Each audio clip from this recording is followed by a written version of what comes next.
శుభోదయం మిత్రులారా. పద్య కవిత్వము రచన ఇప్పకుంట సూర్యనారాయణమూర్తి. శీర్షిక ఓదార్పు.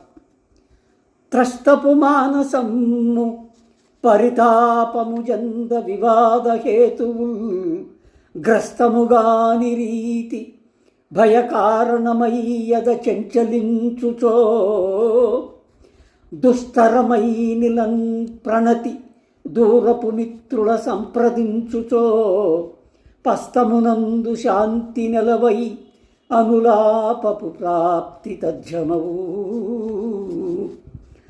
త్రస్తపు మానసము భయపడినటువంటి మనస్సు.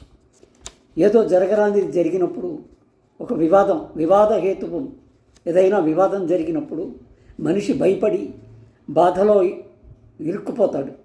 ఆ పరిస్థితుల్లో ఆ మనస్సు ఏ విధంగా తిరిగి మామూలు స్థితికి రావాలి అంటే అది గ్రస్తము కాని రీతి భయకారణం, మింగుడు పడనటువంటి భయం.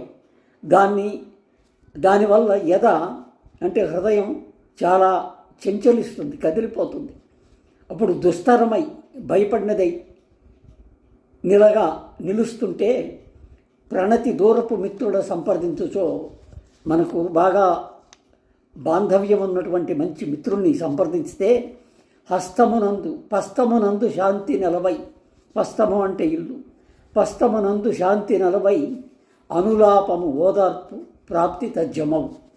ఇది ప్రాప్తి అంటే మనకు వస్తుంది, అది శాంతి, అది అనులాపం, ఓదార్పు.